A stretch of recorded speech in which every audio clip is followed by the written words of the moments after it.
on Saturday. Okay, so we basically will finish. We will try to finish this topic today. Right.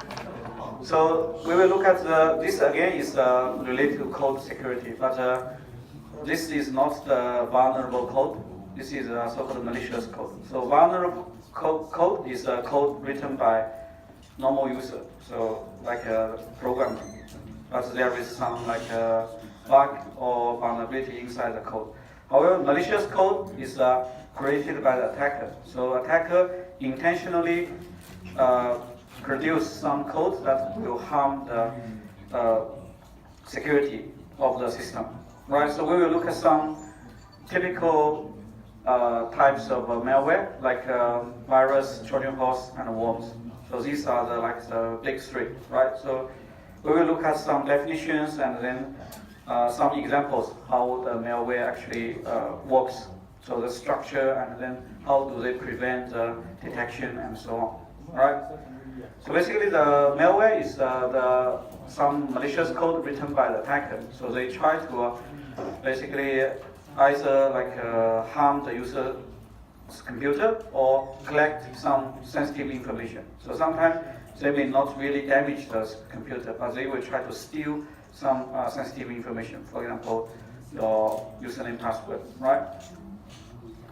Okay, so some code actually, the mobile code, sometimes some malicious mobile code also, mobile code is also considered malware, and they will also basically move from a computer to another computer or from one network to another network, right? So we will look at some examples as well, right? So this is just some joke. So saying that maybe some malicious code malware they are created by antivirus company, right? So.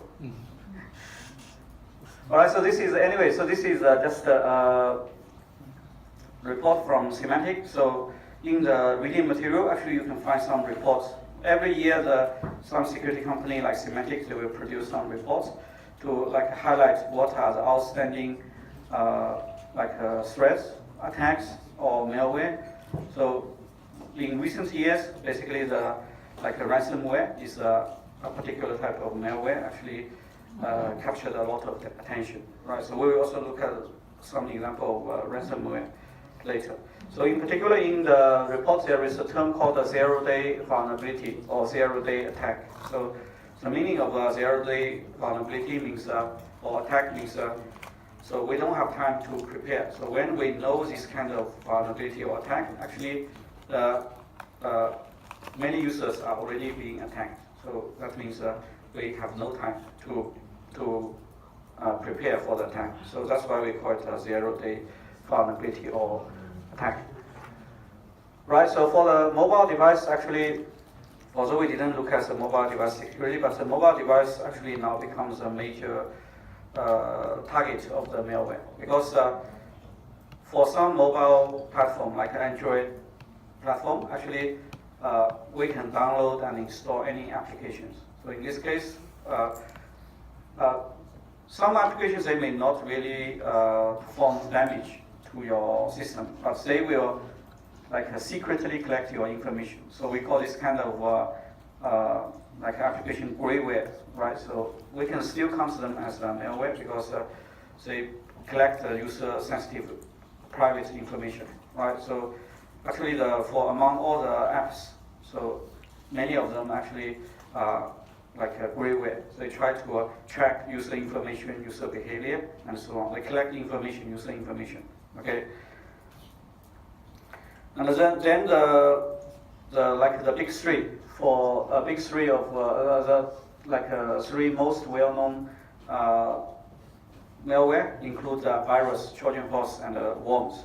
So they have different behavior. So we will look at some definition and some categorization for different types of malware. For virus, basically, they will infect the files when they are activated. So, but virus will need a host. So these are the two specific characteristics of a virus. So they need a host they cannot be a standalone program. And they will also replicate itself and infect different objects, like different files inside the system. So Trojan horse is similar to virus. Trojan horse will also need a host, right? So the host actually is a normal program. But inside the program, actually there's some secret like code, which is a Trojan horse. A Trojan horse will not replicate itself and infect other machines. So that's why that's the method we distinguish these two. So both of them require host, but the Trojan horse does not replicate itself. So, and then another type of malware is worms. So worms is again different from the previous two. So worm does not need a host. So this is like a difference between worms and the previous two. But worms will also like replicate itself and then spread automatically spread through the network. So worms will try to propagate itself, will propagate the code to different machines in different networks. So in this case, actually the worm does not need user to activate. They will just propagate when they infect some like host. Right, so we will look at some examples how worms can be used to infect machines. And then the example we will see actually makes use of buffer overflow. Essentially, it will use buffer overflow to propagate itself. That means it will insert some code that will propagate or spread the worm to other hosts, and then they will basically change again the return address, then to activate the code, and then the worm will spread among different hosts. Okay, so some other malware like backdoor, trapdoor. So these are the malwares that can bypass some normal access control, right? For example, say if you know the trapdoor, then you can access the content even you don't have the credential, right? So this is the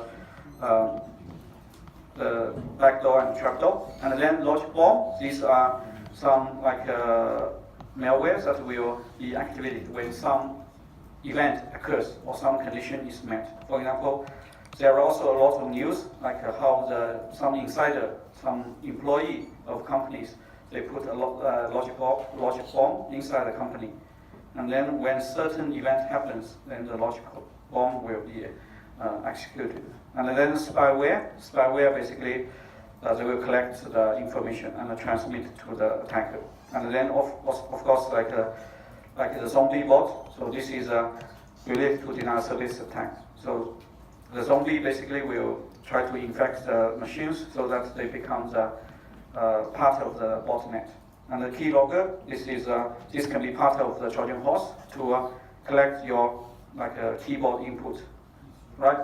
So ransomware actually is some recent malware, outstanding malware. So in particular, the crypto ransomware, they will encrypt your file system. So one typical example is WannaCry, right? So they encrypt the user's computer. So you need to pay the ransom payment in order to get the key to unlock your encryption machine.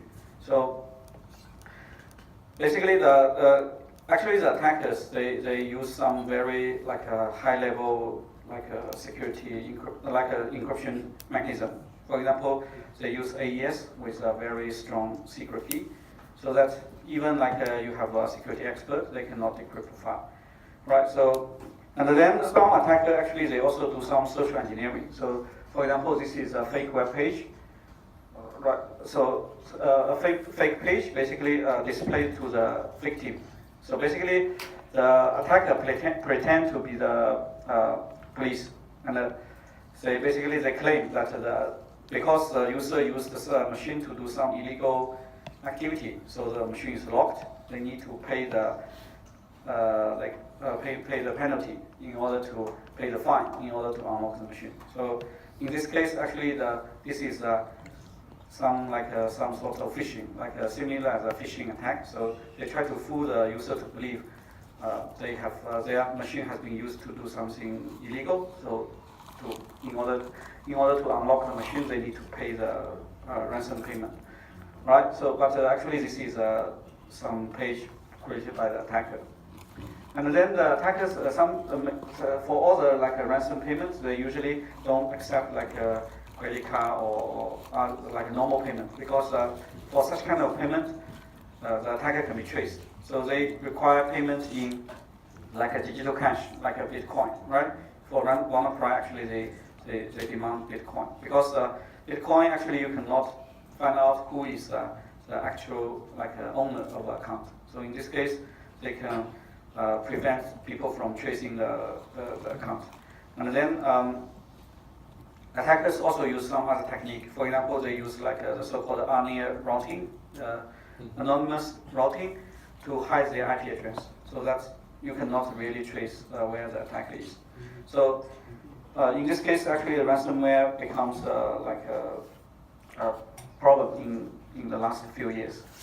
Okay, so here is a picture showing the classification for different types of malware. So basically, we can divide the malware into two major class. So one class will need the host. That means you need to have some host to the malware will need some host to be attached to, right? So like the virus, Trojan horse, all these will need a host. Like Trojan horse is hidden inside a normal program, right? And then some actually malicious code, they don't need a host, like worms and zombies, so they don't need a host. And we can also categorize the malware based on whether they will replicate and infect other machines. So virus, worm, and zombie, they will actually replicate and infect other machines. But like Trojan horse, trapdoor, logic worm, these will just stay within the host. So they will not replicate and infect other machines. So there are still some method, some characteristic, some properties we can use to separate or categorize the malware. Okay, so this is just one example showing that actually the malware is the virus is attached in the attachment of the in the attachment of the email. So this is a message from the IT department saying don't open the attachment, because if you open the attachment, then you will activate the virus. Right. So for all the currently active or outstanding virus, we call them virus in the wild. That means they are spreading among different networks and machines. Right. So actually, there is a list. You can check what are the viruses in the wild. So there is a wild list website, and this website will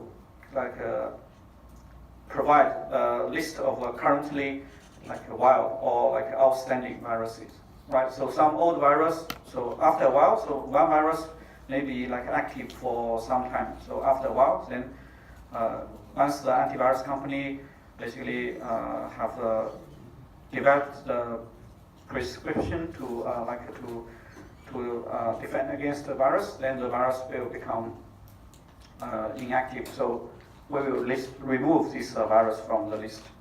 So in the website, actually, so in the old days, we use some names, like the author of the name, author of the virus. So the author of the virus to name the virus, right? But in the wild list website, actually they use a signature. So they use a piece of machine code to identify the virus, right? So how do viruses work? So virus, actually there are three major components. So the one component is the infection mechanism. So because virus will always infect other programs or other code. So infection is the default action performed by the virus. Actually the other two components, they are sometimes optional, but the infection is default. So basically, the virus will try to search if the virus is activated.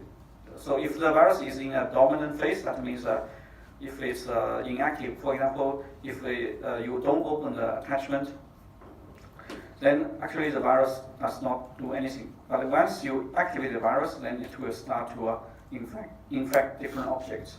So it can infect objects in the file system. It can also infect objects in the memory, right? So in this case, actually, even if you close this file, if the virus has infected some objects in the memory, then the virus will still continue to infect other objects and files.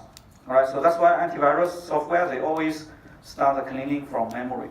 So first clean the objects in the memory, then they will clean other objects. Because otherwise, say if you clean one file in the file system, but the memory still contains some infected object, then the cleaned file may be infected again. So we basically will do the cleaning for both memory and file system. So most of the virus actually they will infect objects in both memory and the file system.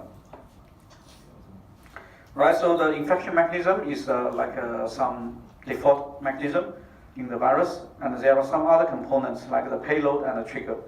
So the payload and trigger essentially form a logic bomb. That means the trigger will specify some condition. So when some condition is met, then the payload will be delivered, will be executed. Right. So this is something beyond the infection.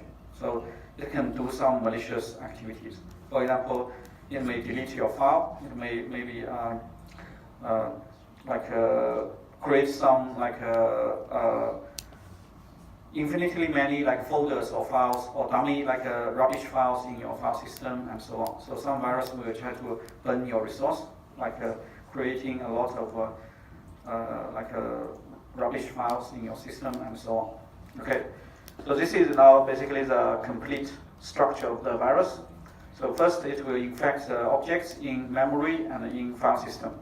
And then if the trigger condition is met, then the payload will be delivered. And the virus usually have 4 phases. So the dominant phase is when the virus is idling. So basically the virus is not inactive. However, so when you run the file or when you mount a drive, for example, you insert your USB and the USB is infected, then in this case, so if there is some action that activates the virus, then the virus will start to do the infection. So that's the propagation phase. All right, so the infection is some default operation from the virus. And then the trigger and the payload actually, it depends on the condition. So if the condition is met, then the trigger, if the condition defining the trigger is met, then the payload will be executed. So then some damage can be caused to the system. Right, so we can classify the virus based on the target, so where the virus resides. Right, so we can have boot sector infector. That means these are the virus that will reside in the boot sector. So that means that when you mount the drive, basically you will start when you mount a drive. So the first sector is the boot sector. So if you read the boot sector, then basically the virus will be activated. And then you will also have file infector. For example, when you open a office file, then you may activate the virus. Maybe there is an attachment inside the email. You open the attachment, then you activate the virus. And then we also have the macro virus and the scripting virus. So macro virus again is popular for the Microsoft Office document because, for example, you can use the Visual Basic for application, right, VBA, to write macro for a Word or Excel file, right? So the macro can do some automated, a job. For example, do some calculation or do some computation for the data.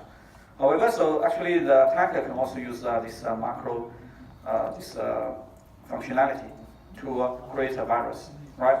So we will see some example. And then, of course, scripting like a JavaScript, VBScript, they are quite similar to the a macro language. So attacker can also use this kind of scripting language to produce some virus. Well, so this is the classification based on target. The second one is how basically the we can also classify the virus based on the method of like a concealment. So how virus hides themselves, like to prevent the detection by the antivirus software, right? So there are different techniques. For example, they can do encryption, they can do compression, and then they can also do obfuscation, like the polymorphic and the metamorphic virus. Essentially, they will do obfuscation. Obfuscation is some technique that can be used for good purpose, but they can also be used by attacker to hide the virus. Because when you do obfuscation, the appearance of the virus will change every time, so it's difficult to detect. Okay, so of course the transport mechanism can also be used. So how the virus is transmitted. So for example, it can be transmitted through email. Okay, so boot sector infector, as I mentioned, this kind of virus will reside in the boot sector of a drive. So if you mount the drive, then the virus will be activated. So in the old days when we use a floppy drive, actually floppy drive is very vulnerable to this kind of boot sector infection. So basically, if the virus infects the boot sector, whenever you use this floppy disk in a machine, then the machine will be infected. So nowadays, actually, floppy disk is no longer popular, but USB actually becomes another target, right? So if you have a USB infected by a virus, and you try to mount the USB drive, then in this case the virus again will be activated. But nowadays, actually, the Windows Defender and the antivirus software, actually they will do the checking before actually the virus can spread. So if the USB is infected, so actually the antivirus software will do the cleaning and do the quarantine before the virus actually can infect other objects. So file infector, this is another type. So this kind of virus will infect the executable file, like the exe file, right? So basically, they will insert a piece of machine code, similar as a buffer overflow. So a piece of machine code will be inserted into this executable file. So in this case, when you run this program, actually you will run the virus as well. So similar as the buffer overflow. So you just produce a piece of machine code, and then you attach the machine code after the header of the file. So in this case, you will run this virus whenever you try to run this program. Right, so actually you can see if the virus attaches itself to a program, then the length of the program actually will change, right? So this can be one way to identify whether the file is infected or not. Later we will see actually some viruses will do the compression. So before they actually infect this file, they will try to compress this file. And then they attach the virus so that the overall the file size is not changed. So that's another way to hide the detection. So macro virus is based on some macro language. So different from the previous one. So the macro virus actually is not machine code. It's just a sequence of instructions. So written using macro language, like the VBA, right? Visual Basic for application. So this kind of virus actually is very popular for Microsoft Office documents like Word and Excel, because those kind of documents, they support macros. So nowadays, if you have a macro, like you have a file including macro, then when you try to open the file, actually the macro will be disabled, just like the active content in the web page. So when you try to open the file or open the page, then basically the macro will be disabled. And then the system will again ask you whether you want to enable the macro or not. So if you enable it, then if it's like a malicious code, then it will be, the malicious code will be activated. Okay, so macro virus, actually they are quite easy to be produced because the macro language similar as scripting language. They are quite easy to learn. The syntax is not really that formal or rigorous, so you can learn like a macro language quite easily, right? So just like the Visual Basic for applications, so this one actually is widely used. Even many non-computer science users, they can write this kind of code because it's very easy to learn and to write the code. So on the other hand, this also produce a chance for the attacker to produce the virus easily. So the reason this kind of language actually can be used by the attacker in a very convenient way is they provide a lot of utility functions that can be used to access the objects in the system, right? So we will look at one typical example. This is a very old virus, which is called a Melissa virus. So in the old days, we usually use the author's name of the virus to name the virus. But later, nowadays, we change this tradition because if we use a name, it looks like we are rewarding the creator of the virus. So anyway, so this is a part of the code of the Melissa virus. So this here, actually, you can see the code is not. If you read the code, it's not difficult to understand what the virus is doing. So basically, the virus will create an Outlook object, and then the virus will retrieve the contact list from the address book. And then the virus will send email to those contacts, and then put the virus inside the attachment of the email. So this is how the Melissa virus works. So in particular, so before actually it infects the machine, it will first check. So for example, you receive an email which contains the attachment, and inside attachment there is a virus. So if you open the attachment, then this virus will be activated. So the virus will first check whether the machine is infected or not. So it will basically check whether in the registry, so this is an entry in the registry. So if in the registry there is such an item, then it means that the machine is already infected, so it will stop infection. If it's not infected, then this virus will start to work. So it will basically produce the Outlook object and then retrieve the address list and then retrieve the contacts, and then the virus will use a for loop to send email to all the contacts in the address book. So in this case, so the virus basically will spread itself and then put itself inside the attachment of the email and send to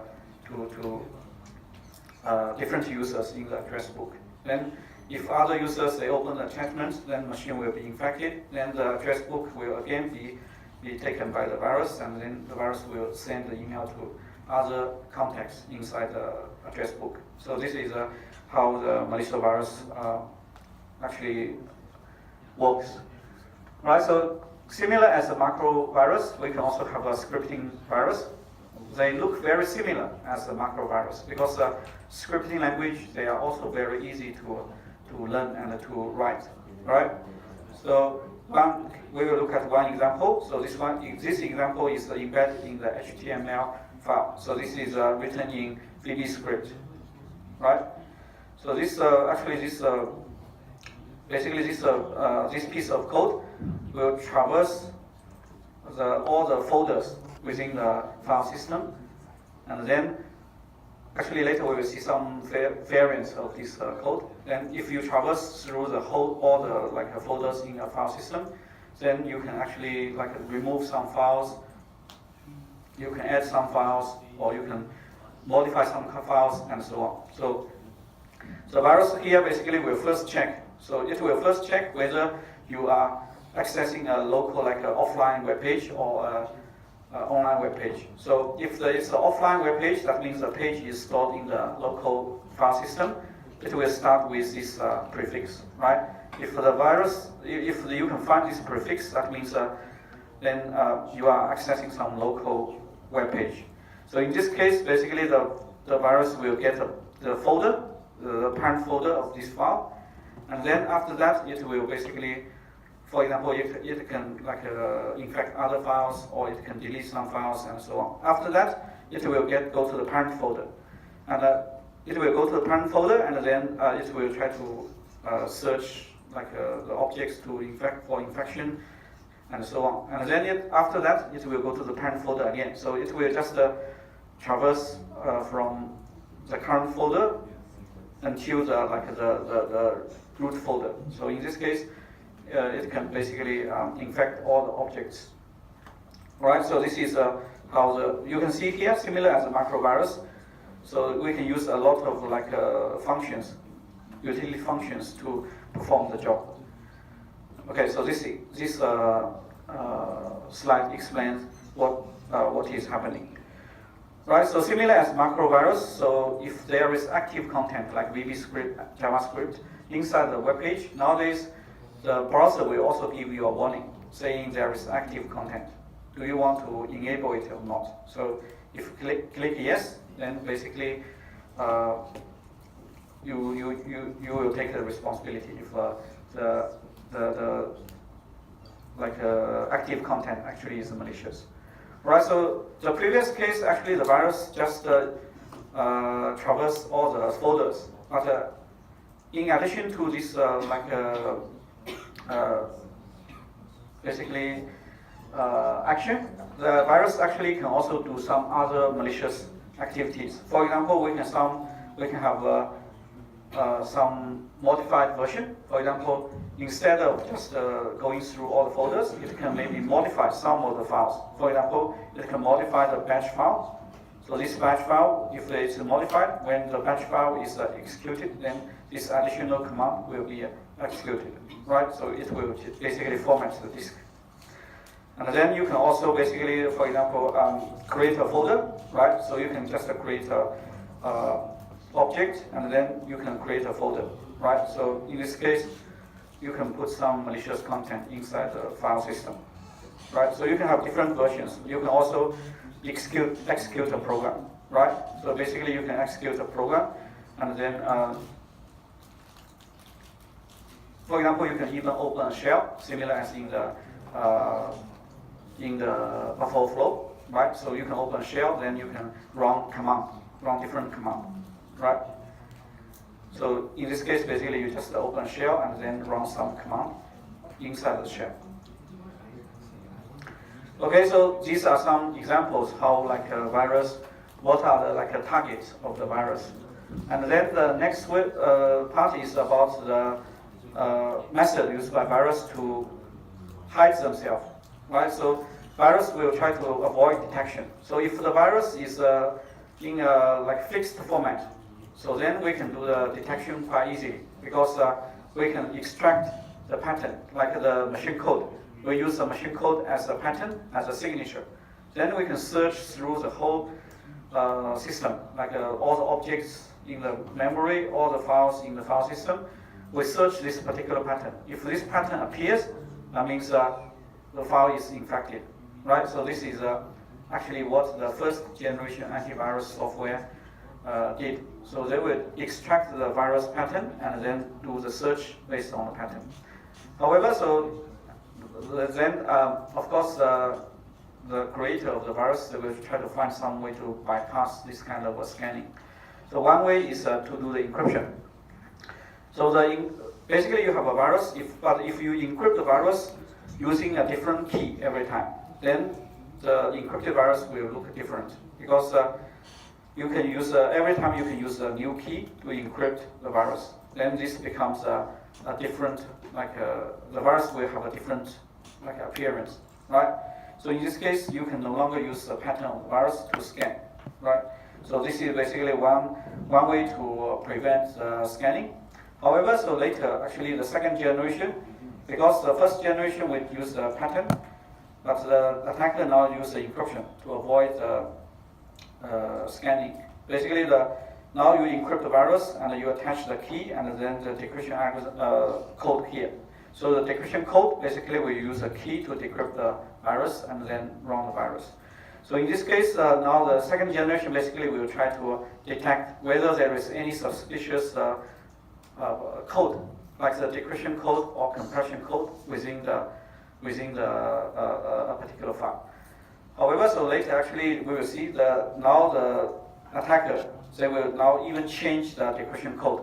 So they make this part different, the encrypted virus different, the key different. So the whole virus is different every time. So this again now will break the can bypass the checking by the second generation antivirus software. Right. So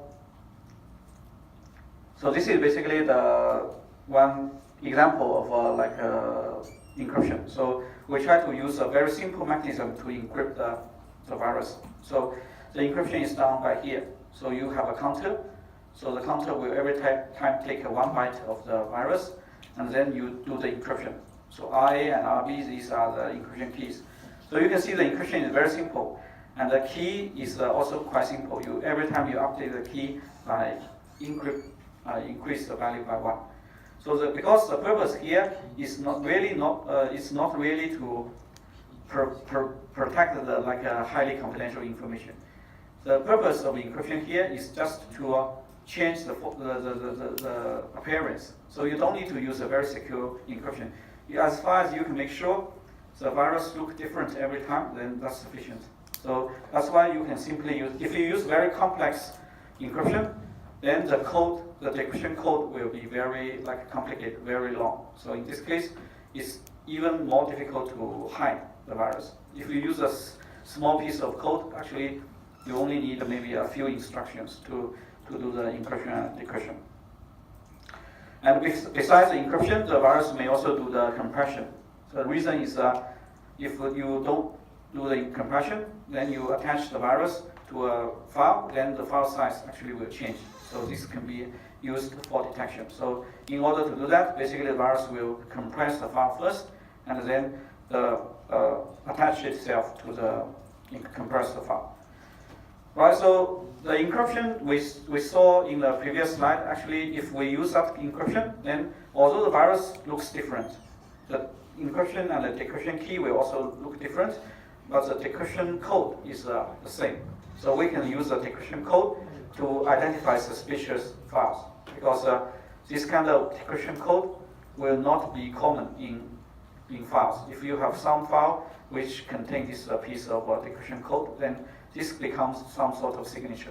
So in order to prevent, basically the second generation will use this kind of decryption code to detect whether this is a potential infected file or not.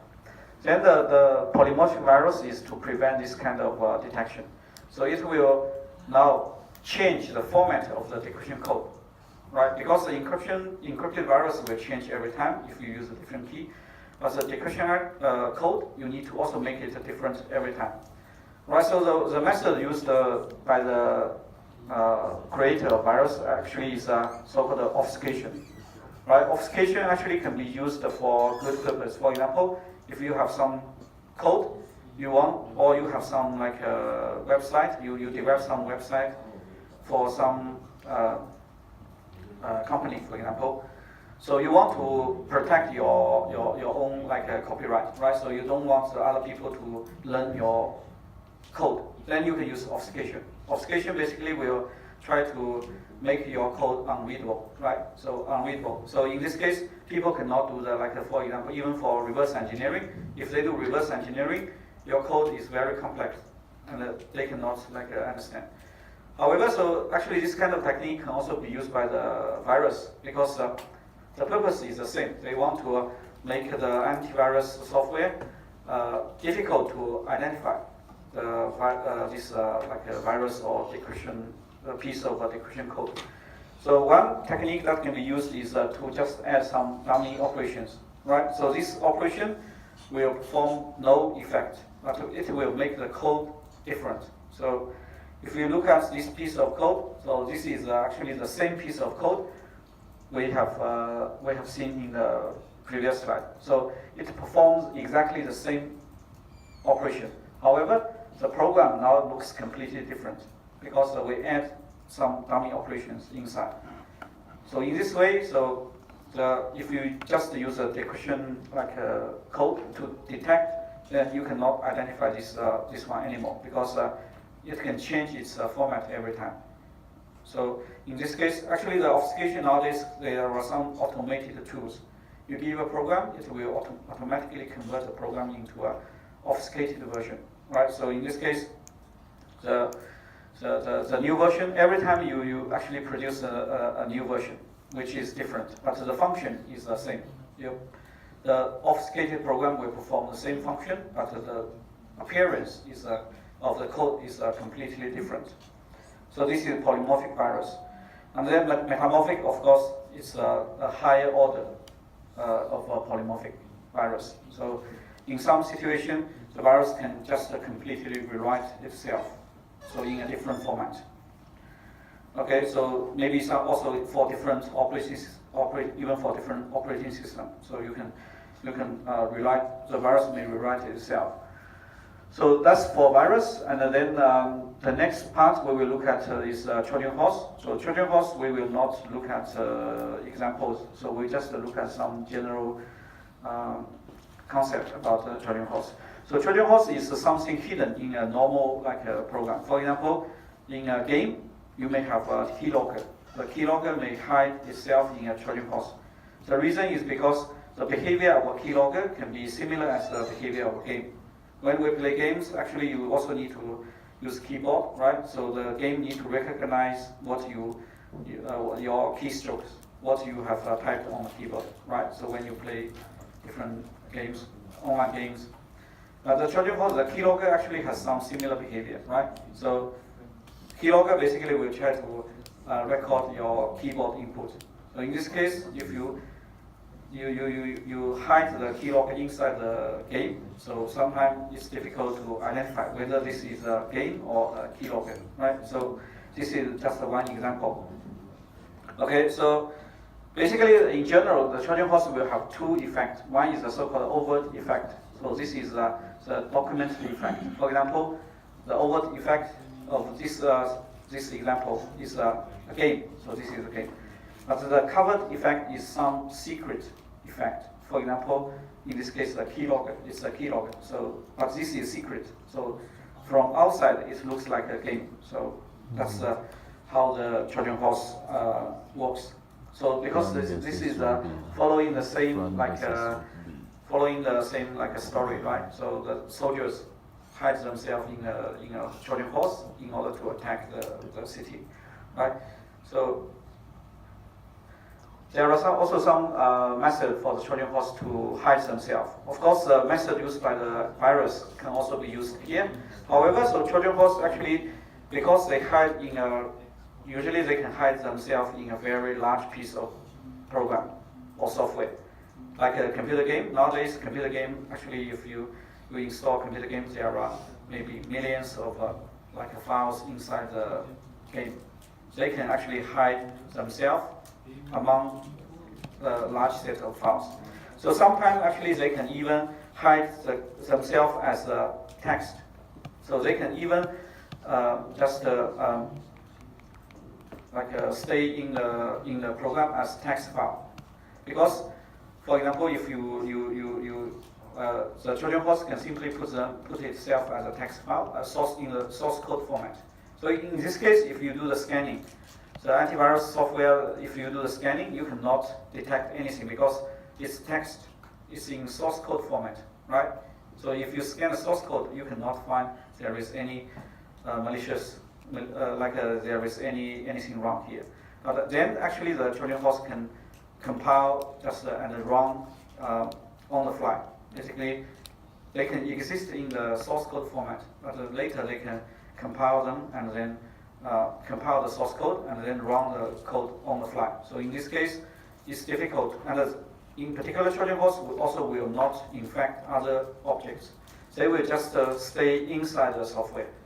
So you basically, if you have a lot of files infected, then maybe the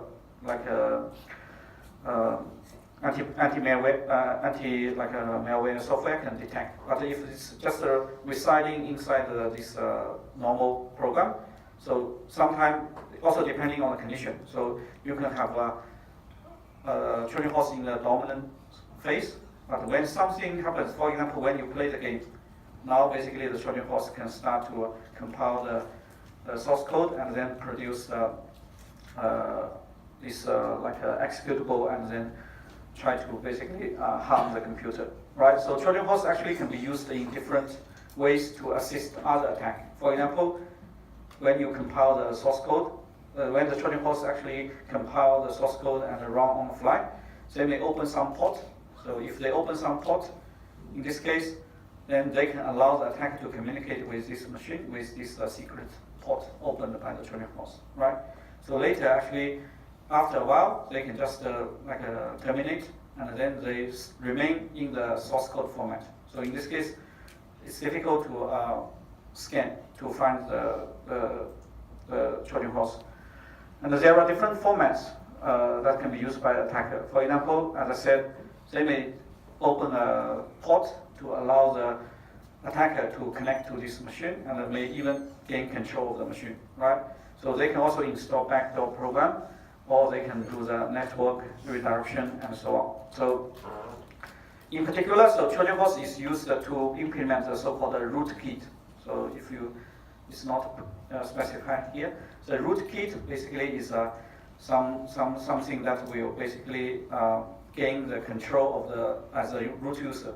So the Trojan horse actually can be used to implement a so-called rootkit. So that's some dangerous malware that can gain control of the system. Okay, so that's the second part. And then the third part, the third major type of malware is worm. So worms, they will spread themselves across different machines and different networks. And usually this kind of spreading does not require user assistance. They will do it by themselves. And they do not need any host. So they can be a standalone program. So we will look at one particular example, which is this slammer worm. So this is what the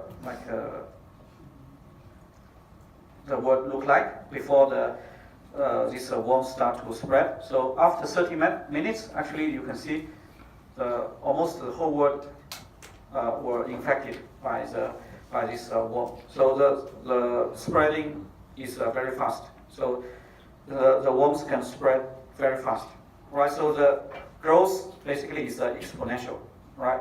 So this slammer worm actually uses UDP instead of TCP. So if you still remember, TCP is a 3-move handshake, right? But the UDP, you just prepare a packet, you send it, then that's it. You don't need to care whether the packet will be received or not. Because for the worm, actually they want to spread as fast as they can. So in this case, actually UDP is better than TCP from their perspective. So the slammer worm essentially will use the so-called pseudo-random generator to generate random IP address. So basically it will prepare a packet and then use a random IP address as a receiver address, then send this packet to this address. Right, so if a host, this is against the Microsoft SQL host. So if the host is infected, then basically the host will start to spread the worm across the world. So basically, the worm will generate a random IP address and then send the packet. After that, it should generate another random address, send the packet.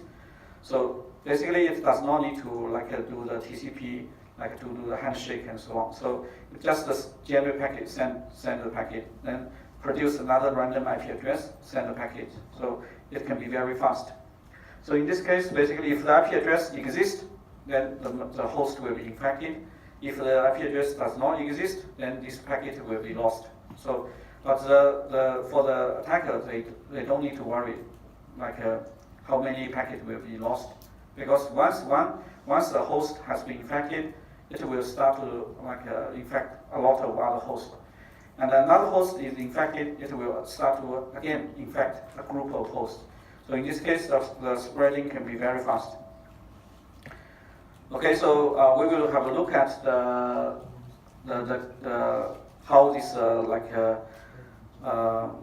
slammer worm look like. So basically, it will use a random IP address to broadcast itself to different hosts. So this is basically the machine code of this worm. Right, so this is basically the UDP packet containing the machine code of the worm.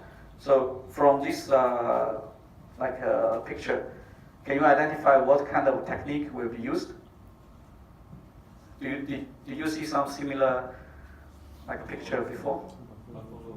Yeah, buffer overflow, right? So you can see here, basically this part, the worm try to fill the buffer with some dummy input, and then it will try to override some address, right? So this is basically a buffer overflow. So this is the UDP packet header, right? So this instruction will let the SQL server store the content inside buffer.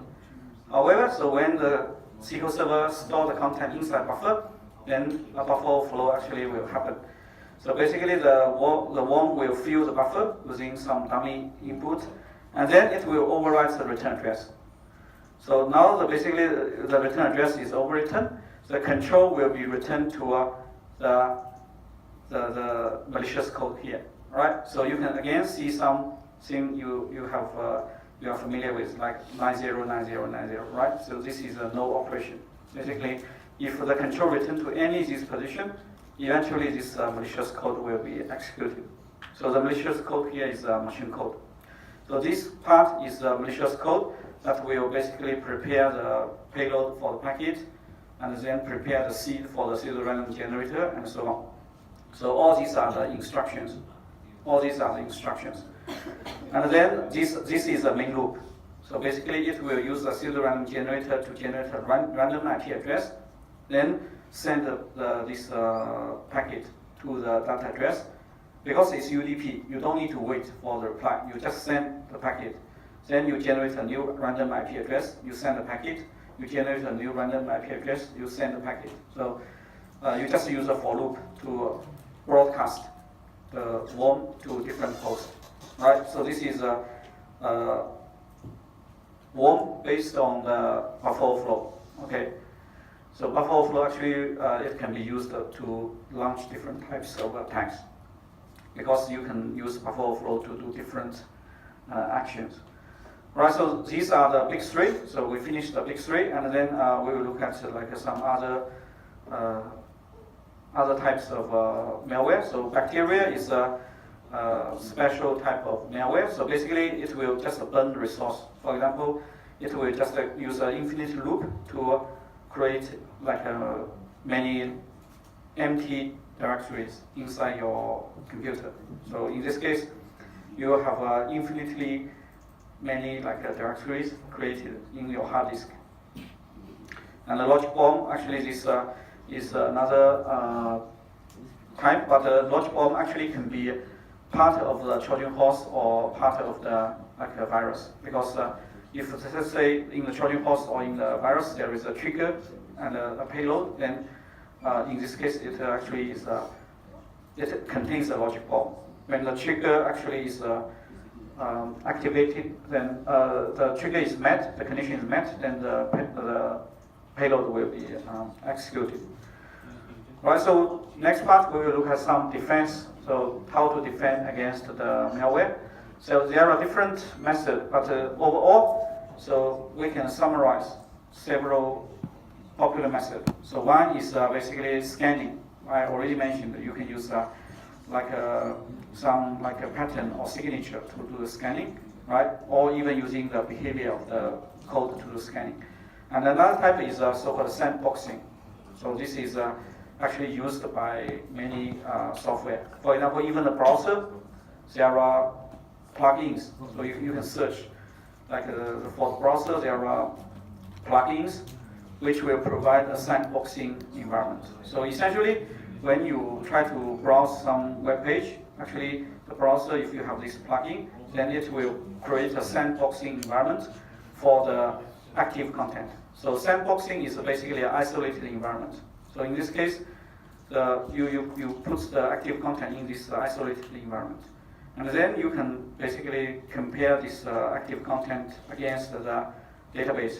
If there is, say, one of the items in a blacklist which match this particular active content, like a script, then you can consider this as a malicious code. right? So this method is actually similar as the method we looked at before. So basically, we treat both instruction and data as data, right? So this is similar as in the anti-cross-site scripting. We try to encode everything into data. That means even if you have some instruction, we interpret them as data, right? So in this case, actually, we try to prevent the instruction from automatically executing. So when you have some instruction, we treat it as data, right? So we treat it as data first, instead of directly execute this instruction. Then we need to basically first check whether this is allowed to be executed or not. So we do not automatically execute the instruction. So in cross-site scripting, actually we use a similar method. We treat the malicious script as data instead of code. Right, so we can also control the boundary, control the domain the virus can spread. Right, so sandboxing is one of the methods. Basically, we create an isolated environment. But there are some other methods we can use to control the domain or the boundary. So basically, we prevent the virus to spread in many different hosts. For example, the virus may still be able to spread within a constrained area, in a constrained domain. For example, it may still spread in 2 hosts. But after that, the virus cannot spread to other files. That means that you at most can spread two hops. So in this case, we can control the domain or the area the infection can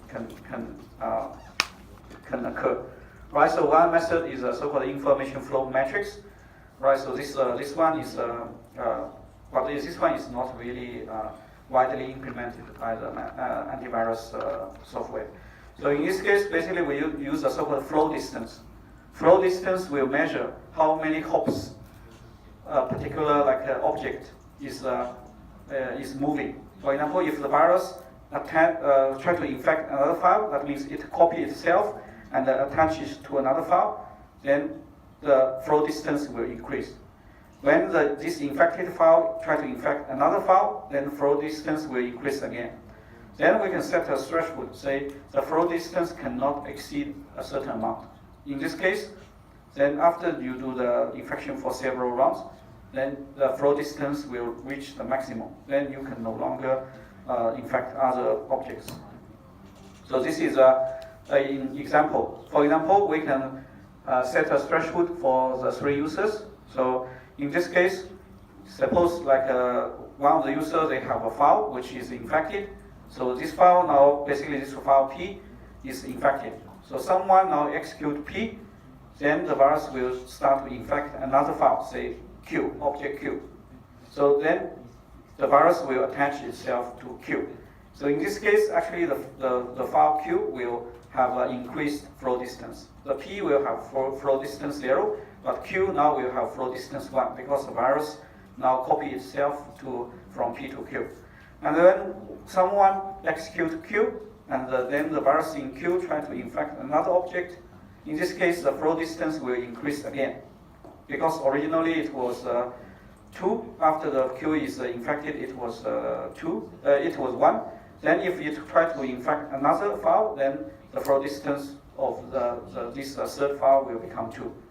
Right. So in this case, actually, if we set a threshold, then after you do this infection for a few hops, then the infection will stop. You cannot infect further because the flow distance has reached the maximum, the threshold, right? However, so if someone try to execute P again, then unfortunately in this case the virus will still propagate, because for P it will stay with the distance 0, but Q will have a distance 1, right? So if Q infects some other object, say X, then X will have a distance 2, and so on. So it can somehow restrict the propagation of the virus by some infected file. But if someone executes the original file, unfortunately this virus will still propagate. But this is just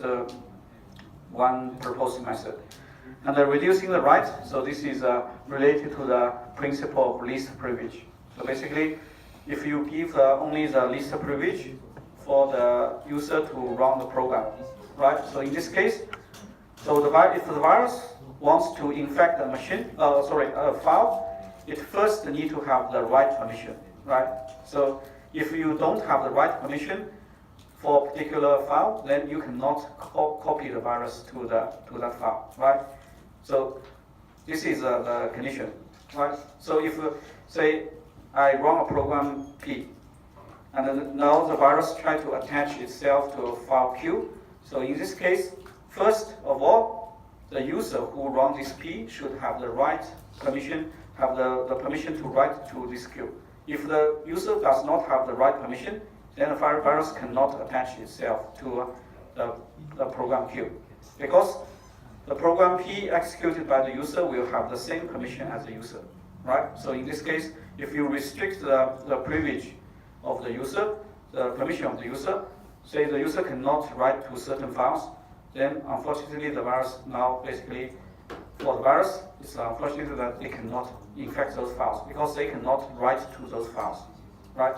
So by restricting the privilege or the permission, we can also basically prevent the virus from spreading. So again, this is to control the boundary, control the domain where the virus can propagate. And the sandboxing is another method. So basically, we put some suspicious code in a quarantined environment, and then in this case, the code cannot infect objects outside this quarantined environment. Okay, so that's the second method, and then so this is I just missed this slide. So the other method, of course, is to do the scanning. We do the detection of the virus by using antivirus software to do the screening or scanning of the suspicious code, right? So, however, so there is the advantage is that this kind of technique can be used against different malware, right? So we can always use the signature or the pattern to do the scanning. And also the scanning can be done based on not just the code, but also the behavior. So if we can extract the behavior of the malware, and then we can use this kind of behavior as a signature to do the detection. So unfortunately, there is a negative result. So in theory, it has been proven that we cannot have an ideal antivirus software. That means there is no software that can 100% tell whether a file is infected by a virus or not. So this is proven in theory, right? So that means we cannot have perfect antivirus software, right? So then, besides using the scanning, the scanner, we can also use some other mechanism to do detection. So one mechanism is so-called multi-copy testing, right? So, but this one is very expensive. So although this may work, but the cost is very high. So the idea is like this. So if you have a program, you store the same copy of the program at different locations. And then when you want to run this program, so you can run the multiple copies and see the output. So the output is not just the output of the program.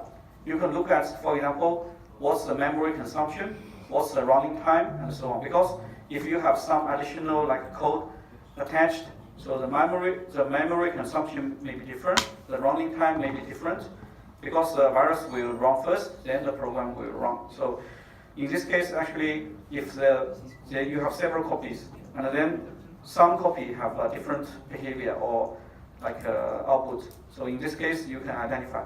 But this method also only works in theory, because in reality, this can be very expensive. Then signature scanning is used widely by antivirus software. So the first generation, as I mentioned, it will just use the machine code of the virus. So you extract a particular portion of the virus you use a particular portion of the machine code as a signature of the virus. Then you can search different objects. You just try to match if this particular sequence appears or not. If it appears, that means the file is infected. Right, so this is one example, the first generation virus scanner. So you try to extract the machine code from the virus, and then you use the machine code as a signature to detect, to scan the virus, right? So basically, this signature scanning can be used against Trojan horse, logic bombs, and other malicious software. However, so the disadvantage is when you can do the scanning only when the pattern is known, and only when the pattern is static. But if, say, you have encrypted virus, polymorphic virus, they will change their format or change their appearance every time. Then you cannot use this kind of scanner to locate the virus. So the first generation virus scanner cannot really detect like a polymorphic virus, right? And then the second generation, now basically they try to detect whether there is some functions performed, like a compression function or some encryption function, decryption function. So if there is inside a program, they can identify such kind of code, then they will consider this as a potential infected virus. Because in a normal executable file, usually we don't have such kind of encryption, decryption, compression operations, right? So this is the second generation, but again, actually, if you have like a polymorphic or metamorphic virus, sometimes they can bypass the checking because they will change the format of the like a compression or decryption code. And then second generation also use integrity checking. That means you produce a checksum for the file. So this is another way to make sure you can detect any change. So in like 361, 368, we looked at like how to protect integrity. You can use a crypto tool to produce some like a tag, verification tag. If the data is modified, the tag now will tell that this data has been modified. And you can also use timestamp. So timestamp can be used, for example, you can record what's the latest modification time of the program. So if say the timestamp actually shows that the program has been modified since the last legal modification, then you know that the program is infected, right? So timestamp can also be used.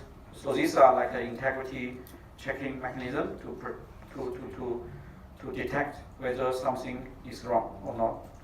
The third generation basically now, because polymorphic and metamorphic, they will change their format every time. Then the third generation basically will do the behavior scanning. So it will it will use the behavior of the software to do the detection. Basically, you can now don't use the code as the signature. You use, for example, a sequence of operations as the signature. So if a piece of code performs a particular sequence of operations, then basically you treat this as malicious code. Right. So the last part. So we come to the last part. So last part is the so-called digital immune system. So this was originally proposed by IBM, and then subsequently it was developed by Symantec. Right. So the digital immune system actually is the model we use in the companies for like antivirus or anti-malware. For example, in companies you can. I'm not sure whether some of the. So when I worked in one of the banks in Hong Kong, actually we used like a McAfee as the antivirus software. I'm not sure if it's still popular nowadays, but the Symantec actually is, I think, the biggest vendor for antivirus software, right? So nowadays, actually, Windows Defender can already do a lot of malware detection. Anyway, so for such kind of system, basically we have a hierarchy. We have a structure. This is to simulate the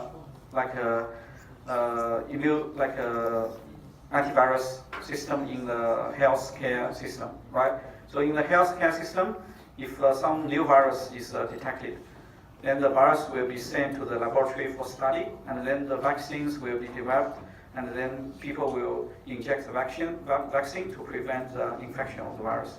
So in the digital immune system, we do a similar job. So basically, this is like a organization or a company, right? So each machine will have an antivirus client, and then you have the server install the server copy of the antivirus software, and then you also have the antivirus company. This is similar as a laboratory for the real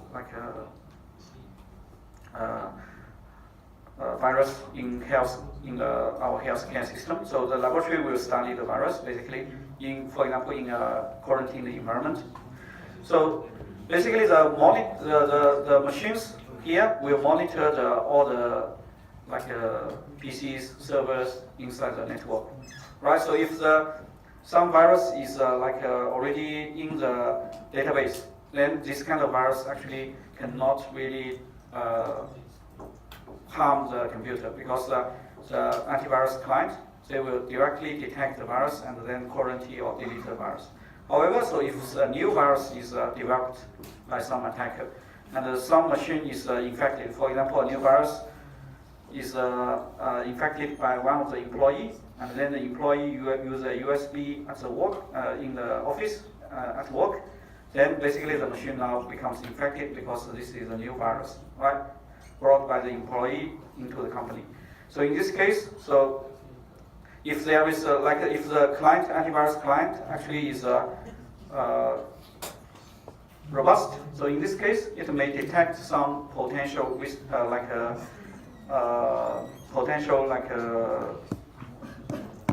behavior of the virus. So if there is any suspicious virus, then now basically the client will send this virus to this administrative machine, basically the server, right? So the server will do the further analysis, more advanced analysis, right? So if the server also cannot decide, or the server identifies this is indeed a malicious piece of code, then it will be sent to the antivirus company. So this is similar as a laboratory to study the real virus, right? So then basically the virus will be put in the quarantine environment, similar as what we do in the real laboratory for virus analysis. Then it will derive the prescription, similar as maybe the vaccine we developed to prevent some infection of virus. So then this kind of prescription will be sent to different machines in different networks, and then all the machines now basically will have this similar as the injection of the vaccine. So we have basically we can put all the prescriptions in different machines. Now, so if the virus now try to infect other machines, then it will fail, because other machines, they already have received the update from the antivirus company. So the purpose of this digital immune system basically is to provide a rapid response if some new virus is detected. So we try to produce the solution as fast as we can, so that we can provide the solution to different machines, so that they will not be infected if this new virus try to infect those machines, right? So these are the steps I just mentioned. So if basically all the clients will monitor the system. If some suspicious a virus is detected, then it will be sent to the admin machine. Admin machine will do further analysis and then encrypt the virus, send it to the antivirus machine. So why we encrypt the virus? Because we try to make the virus inactive. So we try to make sure it will not be activated. So then the central antivirus company or antivirus machine will do the analysis and try to produce prescription that will identify and remove the virus. Then this will be sent back to the main machine and to all the clients, so that the client basically will take will inject the vaccine, so that they can resist this kind of virus. All right. So this is how the digital immune system works. So it's used in most of the commercial antivirus software systems. So in companies or in organizations, we use this kind of architecture to do this antivirus or anti-malware protection. Okay, so this is the last slide. So sometimes the antivirus software is important, but the update can be a problem. So updating the antivirus software or some other software actually nowadays is a problem. Even the Windows system is updating can be very annoying, right? So sometimes I wait for like half an hour. Even after half an hour, the Windows update is still in progress. Right, so we finished this part. So actually we finished earlier than I expect. So in the afternoon we actually even have more than 3 hours to finish the content. So tomorrow we don't have the class, and on Saturday we will have two topics.